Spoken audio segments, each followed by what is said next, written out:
here's my new project. 1985 K5 Blazer. This thing's gonna be sweet. Took about 2 hours to get it loaded on the trailer here. I'm just gonna go ahead and take it home though. I'm pretty sure the engine's locked up. So we'll take it home and dig into it from there. Well, I got this thing home. Let's dig into it and see what it needs. Springs look collapsed.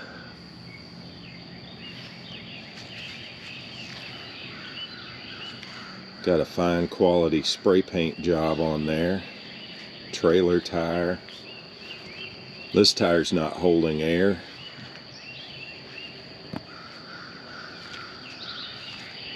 Body's pretty straight though. Look, there's sounds like real metal.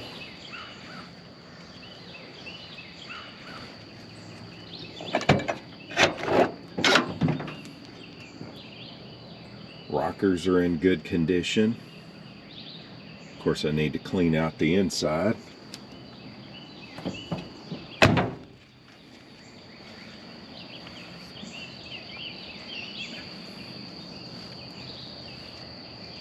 Front grille could use a little bit of work. Front bumper actually looks really good. I just need to get all of that spray paint off of there.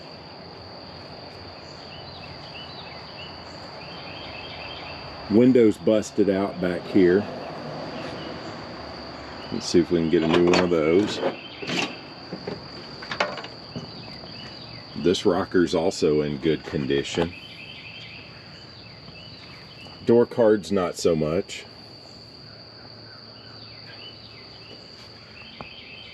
Looks like it could use a new dash.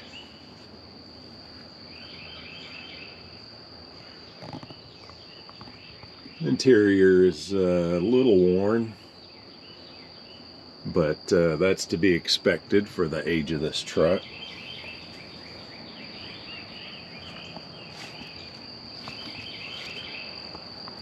Looks like it was last registered in 1997 and expired in 1998. So that's what, 28 years since it was last registered. So at least 27 years off the road.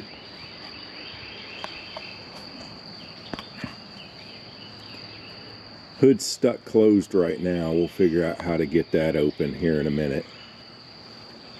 But I'm excited to start on this thing, and I'll bring you guys along with me.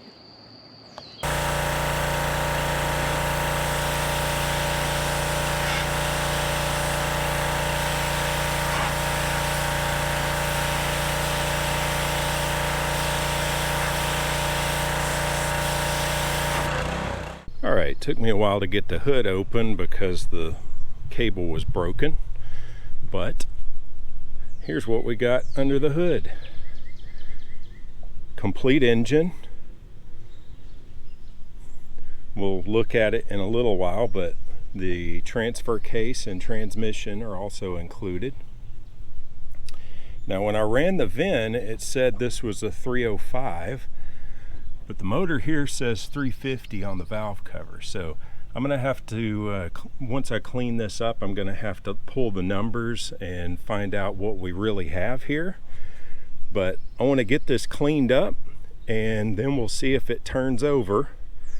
Some obvious things here to start with. Smog pump's deleted, that's not a problem. Alternator's deleted, that is a problem. Belts are deleted. Upper radiator hose is deleted. So I don't know if somebody was getting ready to pull this motor or what. Let's see, we got no dipstick there. Air conditioner's been deleted. That's no problem, we'll fix that up. Looks like some interesting wiring up there. I'll have to figure out what that's all about. But yeah, HEI ignition looks like. Several wasp nests. I exterminated those yesterday when I picked up the truck. I've pulled a ton of dirt dauber nests out, but let's get this thing cleaned up, and then we'll try to figure out what it is and if it turns over. I've got updates.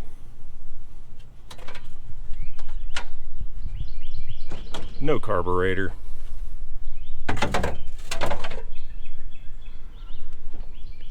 No lower rad hose. Bunch of wires seem to have been cut. Nothing's hooked up to this engine. So somebody dropped this engine in here, I think, and I don't think it's the engine that belongs. So let me see if it at least spins over.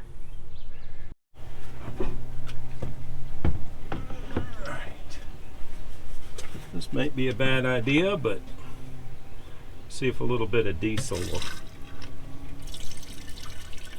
work down in there and get things loose.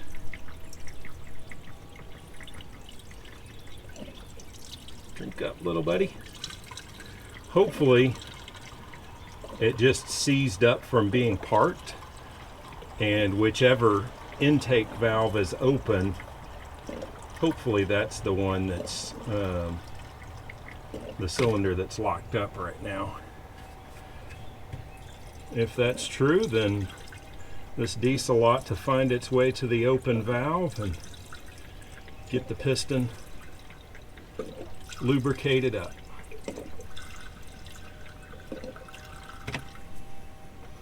And most of it should find its way down into the oil pan, which I haven't looked at yet. Who knows what I'll find when I look there.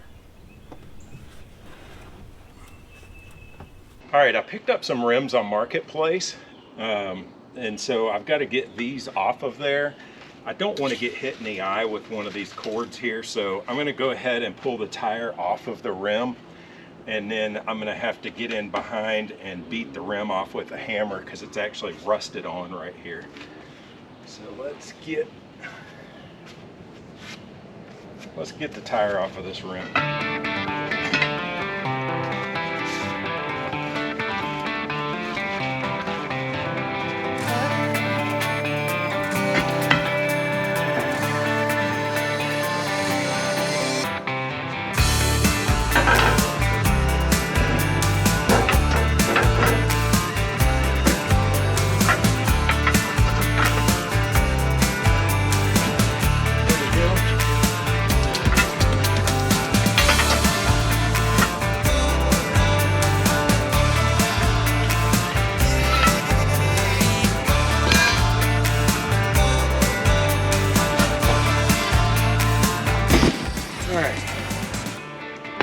Got the hazard out of the way.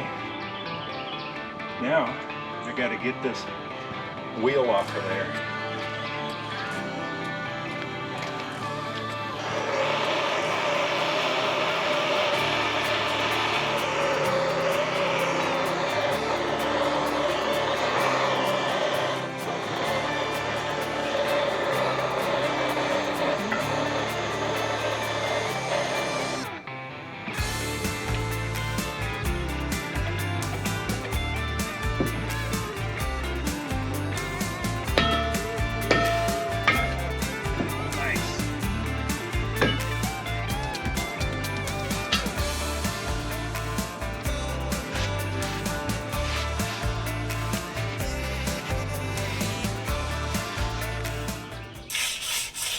Turning drums, turning drums.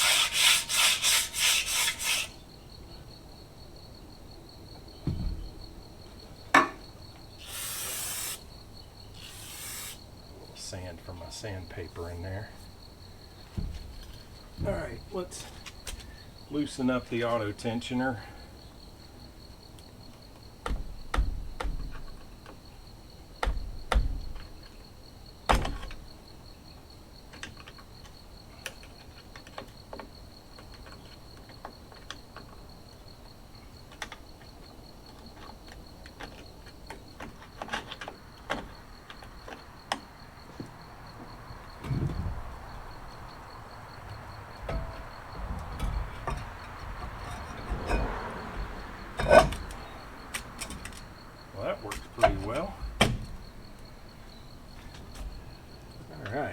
Now let me show you those new rims that I got.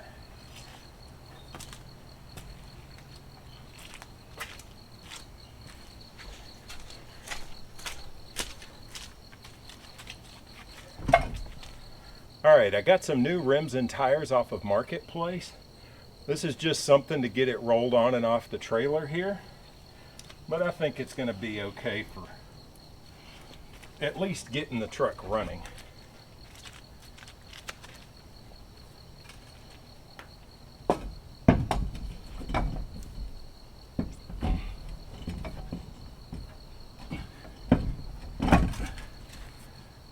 There we go.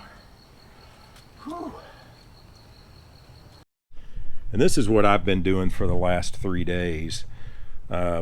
I really didn't want to tackle the blown engine, so I pulled all the interior out.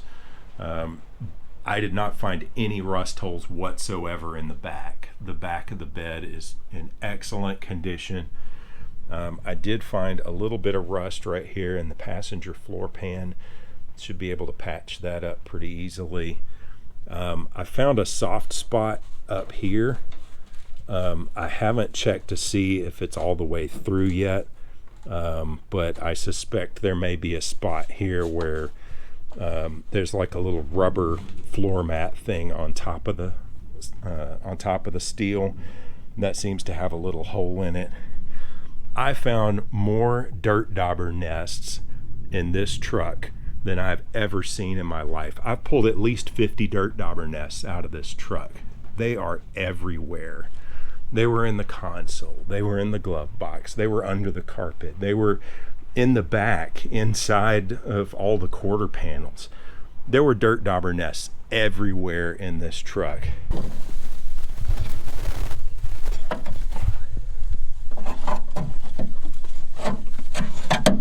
Never seen mud daubers like this.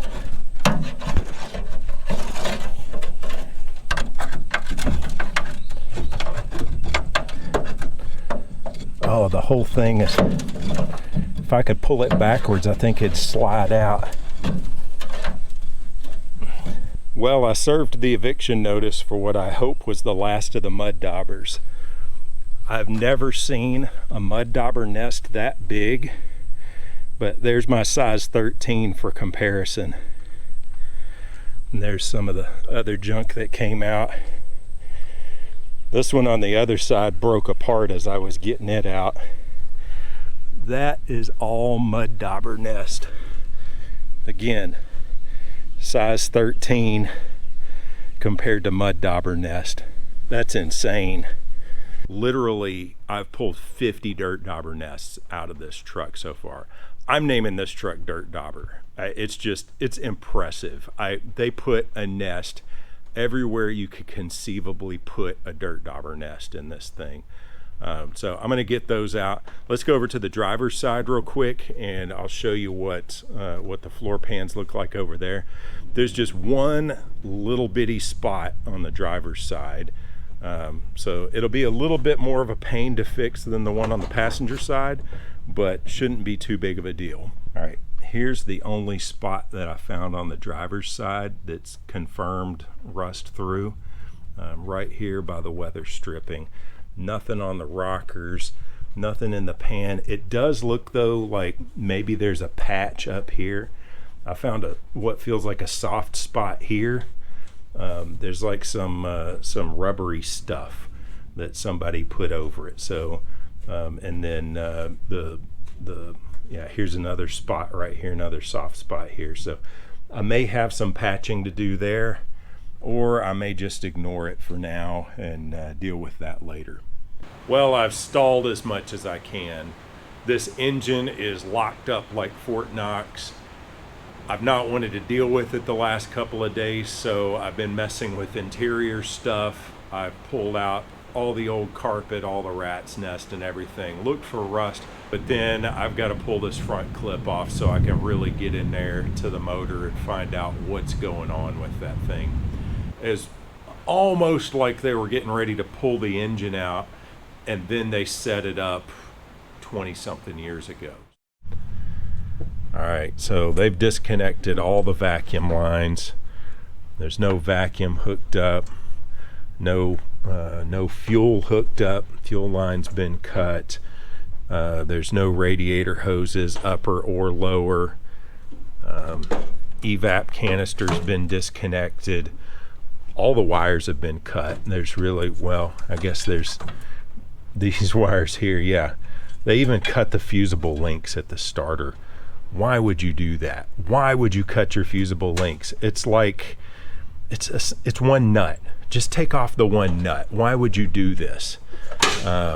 Anyway, yeah, almost everything is disconnected and ready to come out right now.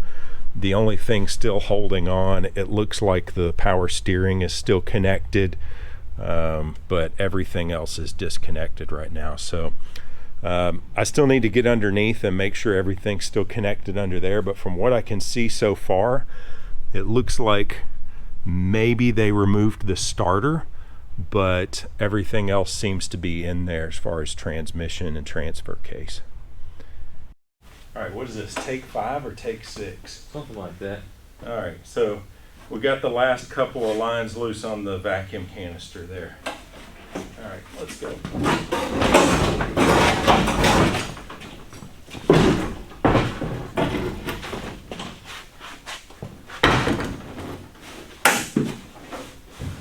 Far forward as you can there.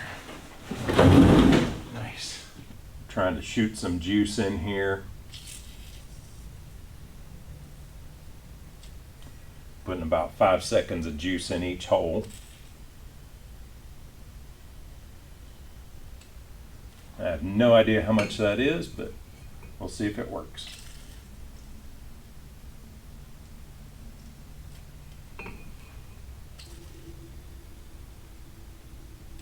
Oh, it's flowing out of that back one. That piston must be at the top.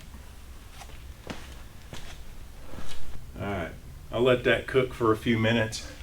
I have a bad feeling that I'm going to be pulling this motor. It looked like somebody was getting ready to pull it when I bought it, so we'll give this another try here. Crank bolted and turning it, so I'm gonna put a flywheel wrench on it and see if I turn the flex plate, if I can get it to move. But at this point, I'm not holding my breath. Yeah, I can see my flex plate wrench bending, but the flex plate's not moving at all.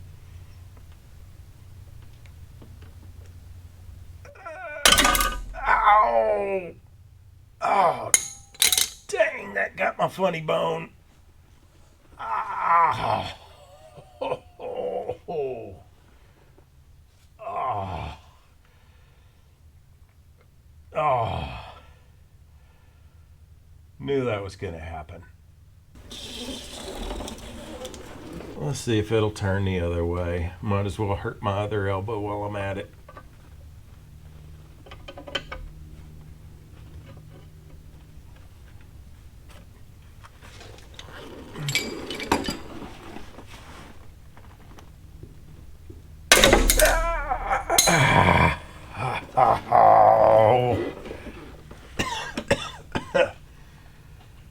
Oh, at least that one didn't hurt as bad as the first one.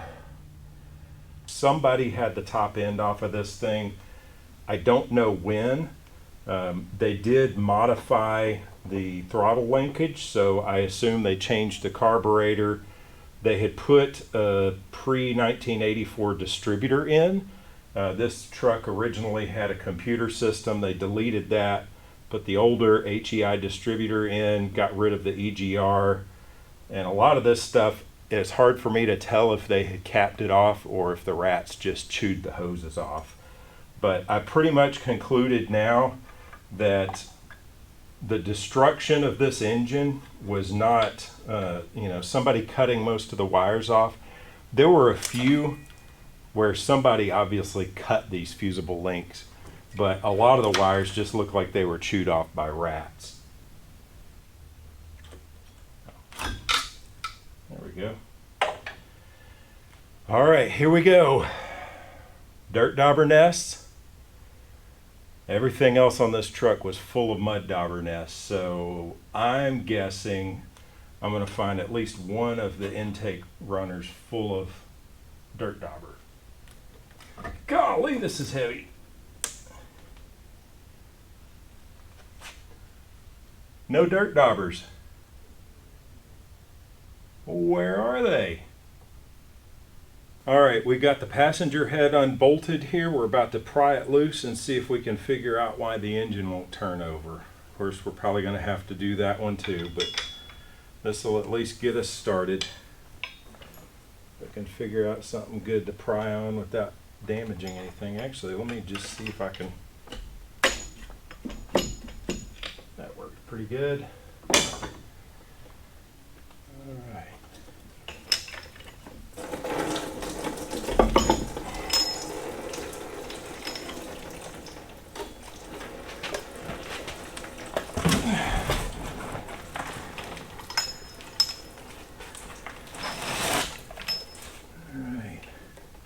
Nothing super bad there. Let's see, a bunch of liquid in the cylinders. That's probably the diesel that I poured down the intake. You get a flashlight.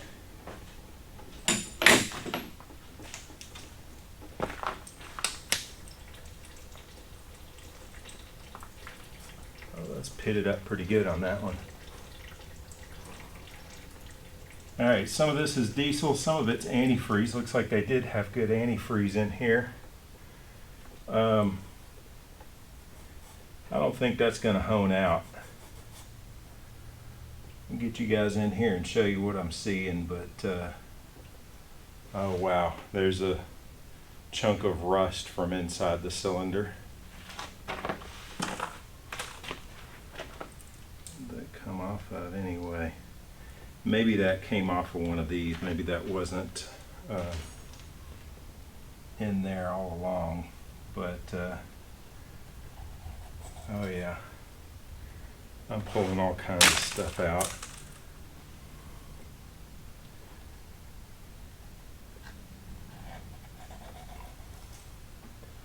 It's no wonder this thing didn't want to move. Alright, well, let's keep breaking it down. Let's go in cylinder 1 or cylinder 2 here. Let's see what we got. Chunks of stuff. Smells like diesel in that one. It's hard to tell how much of this fell in.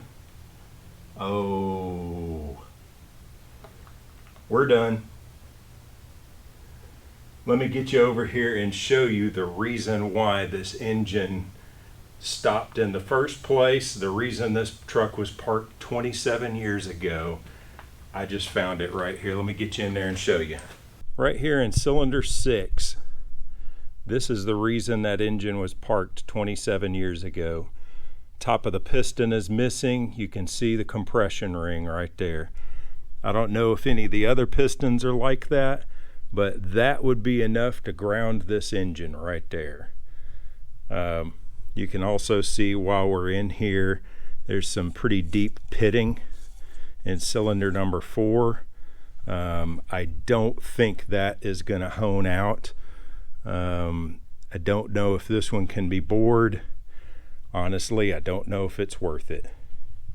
I was reading in the Bible this morning, and it said, "He who began a good work in you will carry it on to completion until the day of Christ Jesus." That's an encouragement to me on a day when I just found out that this engine is toast. I've pulled almost everything out except the pistons, and I can't see any interference there. So let's pull it out, put it on a stand, and see what's going on.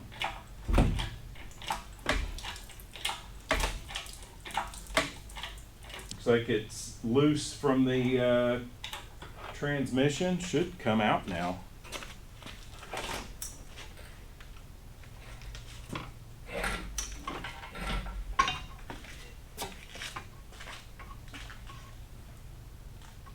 All right. right, engine's free. Let's get it on a stand. I gotta move the front clip, move a bunch of garbage out of the way here, but we'll be back in just a second with this thing on the stand.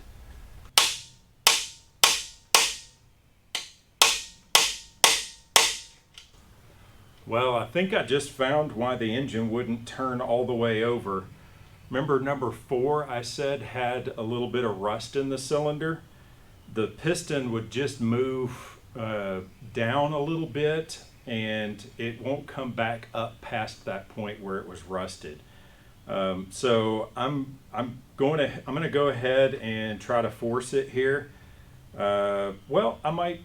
I'm gonna sand that out.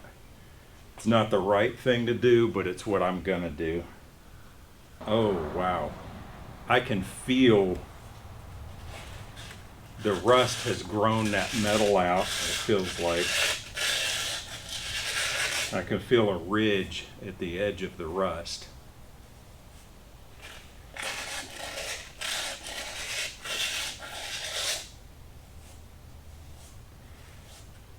This piston may have to go out the other side.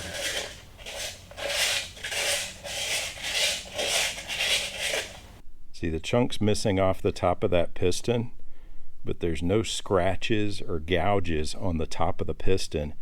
And I guarantee you, if that chunk had come off while the engine was running, there would be gouges and gashes all over the top of that piston. So my guess is this was a casting mistake, or the piston was dropped during manufacturing. But check that out. That looks like a casting issue. And the factory in Mexico just stuck it together like that. Well, I thought I knew why this truck was taken off the road before I pulled the engine out, but here's what the real culprit was. Check this out. Look at this ignition module here. It's like completely blown up. I can't even rotate the cap because it's hitting, see how it's like split? So that's what stopped the engine from running, and then it burned up the wiring harness going to the distributor. I'll show you that here in a second too. Well, after considering all my options, this was the best I could come up with. This is a 305 out of a 1985 Caprice, and it's got a 700 R4 transmission. It's got carburetor, alternator, a starter. It's got all the stuff that I need. I will need to pick up a couple of connectors and things to get it all wired together, get it all hooked up and running. But I picked this up for about the price of what the machine shop was going to charge me to bore out the block from the original engine. So if any of it works, I got a great deal. I'm going to unbolt the transmission real quick, stick that on Marketplace, try to get rid of that, recoup some of my cost, and we'll try to get this engine put in the Blazer today. I picked up a cheap wire brush from Harbor Freight, and I'm just going through and knocking the loose stuff off here. And then I'm going to use some engine paint that I picked up at O'Reilly's and dress this up before I drop the new engine in.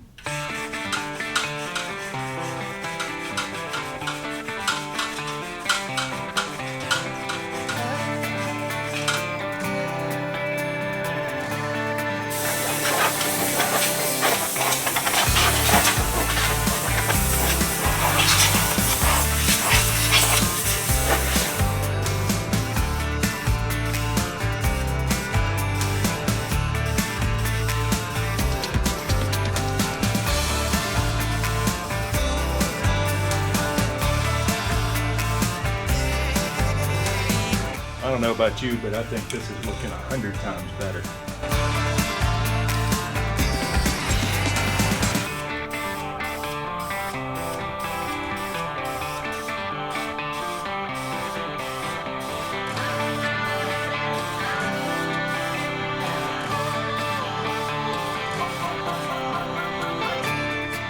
Well, I think that's about gonna do it. So 2 cans of this DE1635 engine paint. Got my valve covers painted. Got my frame up front painted. Now let's let this dry and we'll stuff that engine in. Check this out. Here's the wire that went to the distributor. insulation melted back all the way to here. So that wire got hot. So when that ignition module burned out, it took this wire with it. So we'll have to replace that with our new distributor here. Okay, so this engine that I bought, I accidentally bought an engine from a 1988 Caprice instead of an 85 Caprice. And so it's got a different style of distributor. It's got the electronic spark control, so instead of vacuum advance, it's fully electric. So I had to buy some different harnesses to go with it. This was one of the harness parts that I ordered. It's got it's actually for marine application, and so it plugs here onto the distributor and plugs onto the coil. So it's not happy about plugging onto the coil right now, so it just needed to be pushed a little harder. Okay, so it's got this little plug that goes on the distributor. This is the easy part. It looked a lot more complicated when I looked at the wiring diagram, but I ended up finding some harnesses for when people used these engines in boats. And the boat harnesses are super simple. You got 2 wires from the coil to the distributor, and you got 2 wires that give power to the distributor. So pink wire connects to the pink wires from the original harness. So this one is hot and run, and this one is hot with the key to start. So I'm going to tie those together and tie them to the pink wire. And then I need to find the white wire that goes to the tack, and this white wire goes to the tack. And that should be all the wiring that we need to get this electronic spark control set up to spark for us. All right, take 2, no front wheels. Now we just got to lift up high enough to get it over this.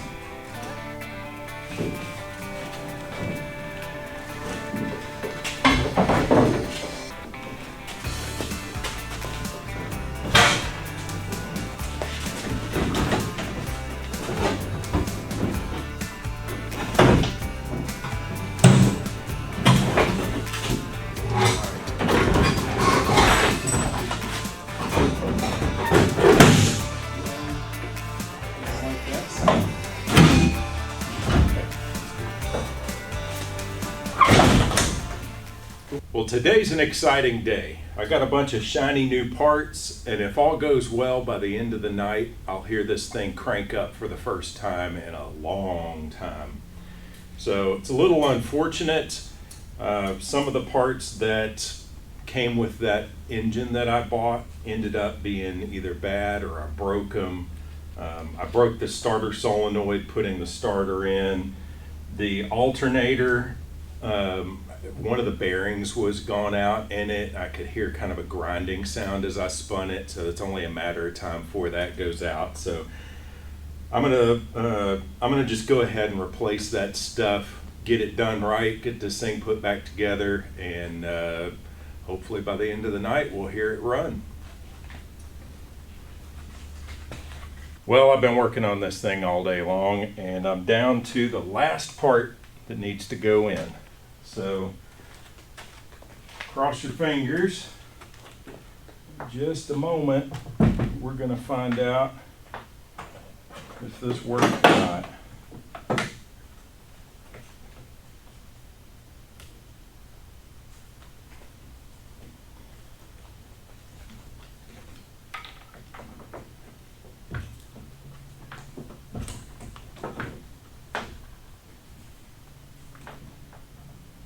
I think because I know this thing had an electrical fire before, I'm going to do a smoke test before I do anything big. Actually, let me make sure the key's off. I do not want this thing to start. I don't want the starter to try to move it forward.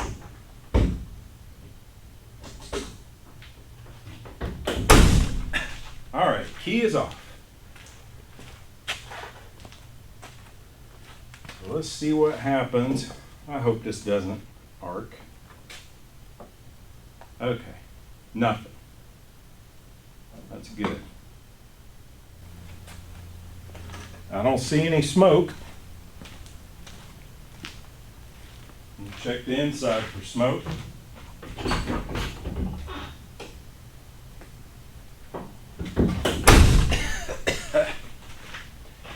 Maybe a little rat feces, but no smoke.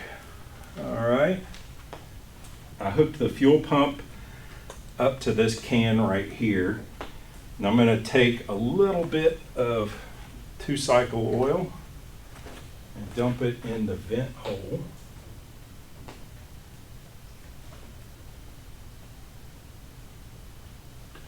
Would help if I put it in the right vent hole.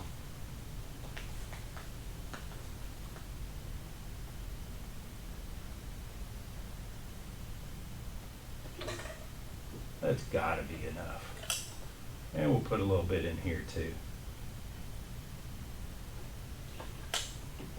Wonder what Derek Berry's doing today.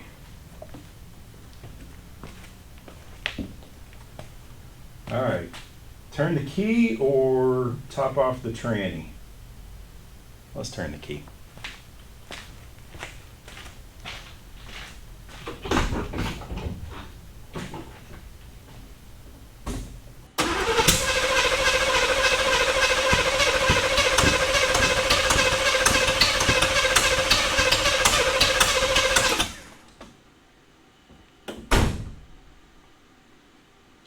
All right, I can smell that it fired, but it sounds like something is terribly wrong with the timing. The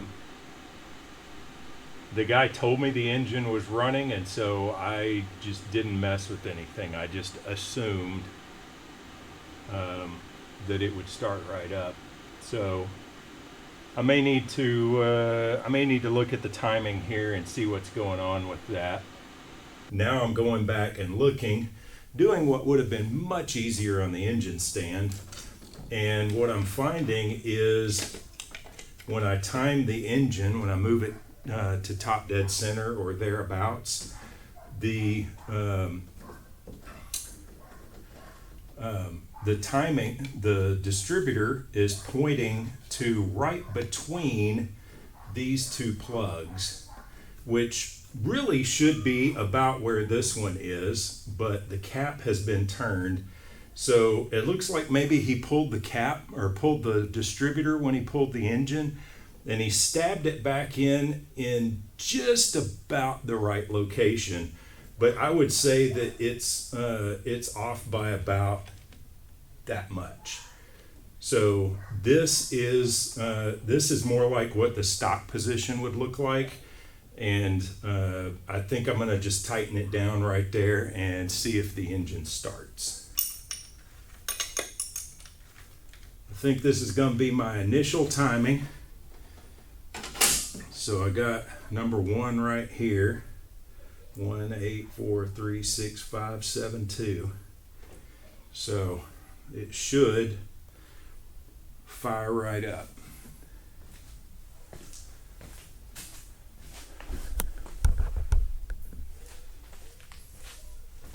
See if the accelerator pump's still got any fuel in it from the other day.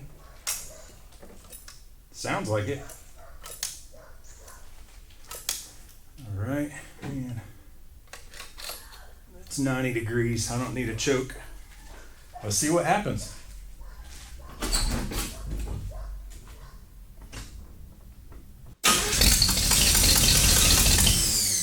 Oh yeah.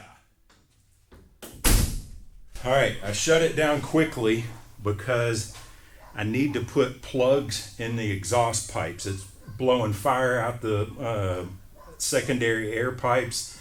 I've got no coolant in here, but the engine started. So I'm going to go buy some hose clamps and coolant, and I'm going to weld up these fittings for the secondary air, and then we'll crank it back up again.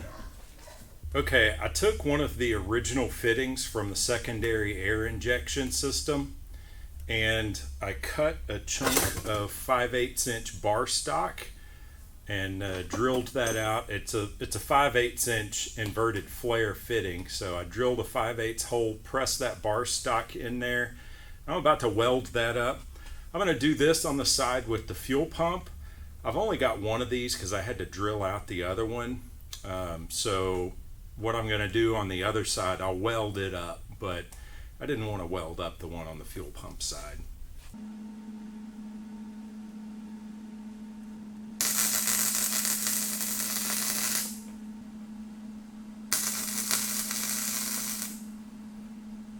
Cutting that piece of bar stock, I smelled French fries.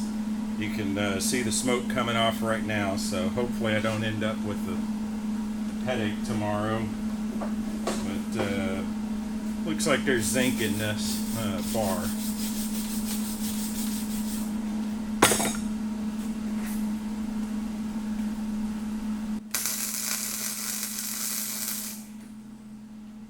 So that's not too bad for welding up a plug that was supposed to be a hose fitting. So we're getting super close. I just had to run to O'Reilly's and bought a bunch of hose clamps and heater hose and all that stuff just to get this thing finished off. Pretty soon I'm going to have to make a decision about whether I want to use water or antifreeze. And right now I'm leaning toward water just because every part of this truck had dirt dauber nests in it, and I'm just concerned that I'm going to end up with a plugged up radiator, and I don't want to dump $50 worth of antifreeze, recycle $50 worth of antifreeze when I find out that the radiator's plugged. So I'm leaning toward just putting water in there for now, letting that circulate, maybe even for my first test drive, and then pull that water out and put antifreeze in. Well, this is unfortunate. Got a major leak coming out of the intake manifold. The guy told me it was a good running engine, but it clearly had a leaking intake manifold. So that is unfortunate. Looks like I will be pulling the intake manifold off, and I am glad that I did not waste a couple of gallons of antifreeze on that. There it goes. I guess it was just the RTV that wouldn't let go. Alright.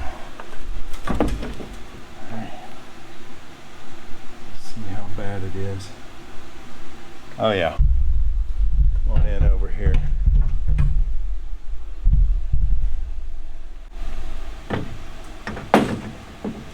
You can see the top of that gasket's just blown out there. There's no gasket left. And it's not on the cylinder head either. So this is not a new problem. This did not happen on my watch. The guy sold me an engine with the blown intake manifold. Looks like the other side was blown too. So neither side, oh, or the back, yeah. This gasket had nothing left. This was holding no water in whatsoever. It was leaking from all four corners. The only way this guy didn't know that is if he never put water in it. Well, in a way, I'm glad that I ended up having to pull the intake manifold, because this engine has not been running lately. You hear that? There's rust binding up in the Hall effect sensor. So it ran, but not great, and that definitely needs to be cleaned up. Leads me to believe that this engine hasn't run in a while. Maybe the guy got it to crank up, but maybe he bought the car got the engine to crank but didn't have any coolant in it, so he didn't know that it had a leak, didn't run it long enough for this to become a problem, or for it to clean itself out. But anyway, we're gonna fix it. It'll be good. Well, my camera died, so I wasn't able to get any footage of replacing the intake manifold gasket. So I assume you guys know how to do that or can figure it out pretty easily. So I've got the radiator topped off right now. It's not leaking or dripping or anything like that. We're gonna twist the key and see if it fires up again.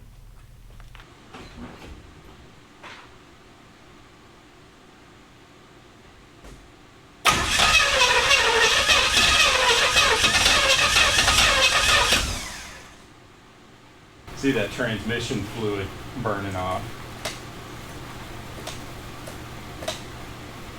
I don't think I got fuel in that bowl yet. I don't think it's picked up from the little jug. Well, the fuel line is holding vacuum. So I know that the fuel line itself is good, but the pickup tube is plugged. So I'm just gonna go ahead and drop the tank and fix it. I'm pretty sure I know what I'm gonna find in there. Okay, well, here's the reason why I smelled gas every time I came around the back of the truck. This was going to shut us down. I can't patch that up, so I've got to order a new tank. Also, this is a lot worse than just a plugged pickup tube. This whole thing's rusted out. The wiring's rusted off. So I've got a new pickup tube assembly coming in the mail too. So we'll pick this back up in a couple of days. Well, it's been a few days. Got some new parts in the mail here. Got my new pickup assembly and my new fuel tank. So we'll get those put in, and hopefully that'll get our fuel system up and running. Let's see. New sending unit doesn't look exactly the same, but it's pretty close.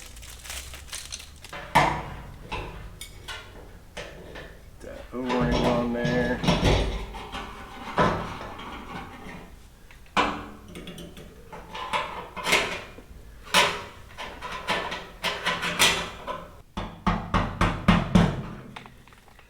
It's going side to side a little bit, but it's spinning a little bit too. So as long as there it goes. Let's see if I can get the two that I can reach easier.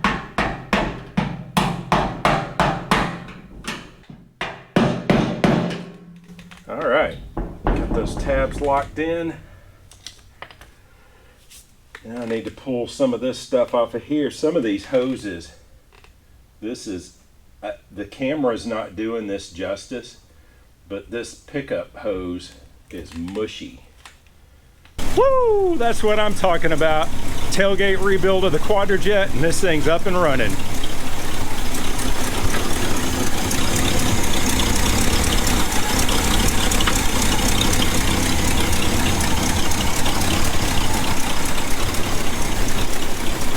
Burning off all the ATF that I poured into the cylinders earlier. Hopefully once that burns off, she'll stop smoking. All right, well, this is about to be the first time it's moved under its own power in 28 years. So, crossing my fingers. I haven't even hit the brake pedal yet.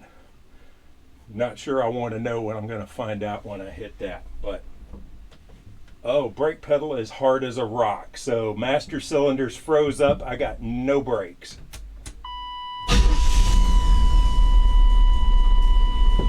Cranked up pretty good.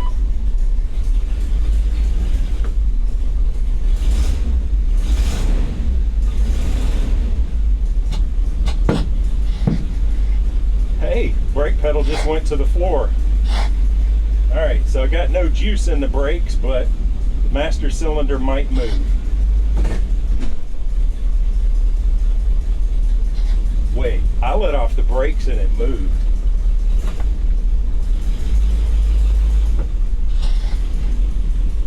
It doesn't have good brakes, but it's got brakes. That's awesome.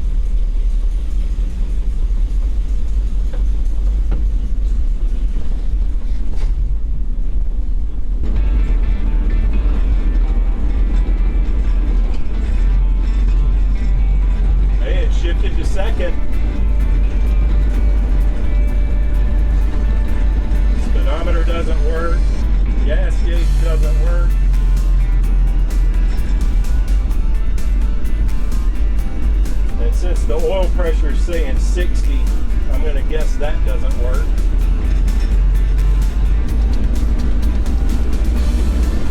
Voltmeter doesn't work. So it doesn't look like anything on the dash is working. Well, that test drive went great. The more I drove it, the better the brakes got. The engine was running good, the transmission was shifting. There's still a bunch of things I want to do to this truck. Got to fix the gauges, want to fix up the paint. But I hope you've enjoyed my video, and see you around next time. God bless.